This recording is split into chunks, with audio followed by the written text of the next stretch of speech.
everyone, welcome back to Mila Vlogs. இன்னைக்கு வந்து மண் பாத்திர யூனிக்கான கலெக்ஷன் தான் ஃப்ரெண்ட்ஸ் பார்க்க போகிறோம். இந்த பானை வந்து 20 ரூபான்னு சொன்னாங்க. இந்த கிளாஸ் 10 ரூபான்னு சொன்னாங்க. உள்ள அகலமாக தான் இருக்குது. தண்ணி குடிக்க ரொம்ப நல்லா இருக்குது ஃப்ரெண்ட்ஸ். இந்த பவுல் மாதிரி இருக்குதுல்ல, இது வந்து 20 ரூபா சொன்னாங்க ஃப்ரெண்ட்ஸ். நல்லா பவுல் மாதிரி நல்லா ஷைனிங்காகவும் நல்லா இருக்குது. இந்த தட்டு 10 ரூபா ஃப்ரெண்ட்ஸ்.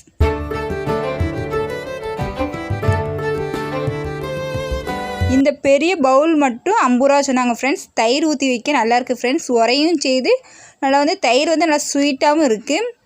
உள்ளே வந்து நல்லா அகலமாகவே இருக்குது. உங்களுக்கு வீடியோ பார்த்தாலே தெரியும். இந்த பவுலுக்கு ஏற்றாப்புல இந்த மூடியும் நல்லா செட் ஆகிட்டு தயிர் ஊற்றி மூடி வைக்க நல்லா கம்ஃபர்டபுளாக இருக்குது. இந்த மண் பாத்திரம்னா எங்கள் ஊர் சந்தையில் வாங்கினேன் ஃப்ரெண்ட்ஸ். இந்த வந்து பெரிய பானை வாங்கலை. ஏன்னா வந்து போன டைம் வாங்கினதே நல்ல கண்டிஷனில் இருந்துச்சு. அதனால் அந்த டைம் வந்து வாங்கலை. இதே மாதிரி பாத்திரம் யாருக்கெல்லாம் பிடிக்குமோ அவங்க வந்து கமெண்ட் பண்ணுங்கள். மண் பாத்திரத்தில் தண்ணி குடிக்கிறதுனால உடம்புல இருக்கிற ஹீட் வந்து கம்மியாகும் ஃப்ரெண்ட்ஸ். ஹெல்த் பெனிஃபிட் அதிகமாகவே உண்டு. அதனால் வந்து இந்த டைம் வந்து நான் கொஞ்சம் கலெக்ஷன் அதிகமாக தான் வாங்கினேன். வீடியோ வந்து சப்ஸ்கிரைப் பண்ணாமல் நிறைய பேர் பார்க்கிங்க. சப்ஸ்கிரைப் பண்ணிவிட்டு பாருங்கள். இந்த வீடியோ பிடிச்சா லைக் பண்ணுங்கள், ஷேர் பண்ணுங்கள், கமெண்ட் பண்ணுங்கள், சப்ஸ்கிரைப் பண்ணுங்கள். தேங்க்யூ ஃபார் த வாட்சிங்.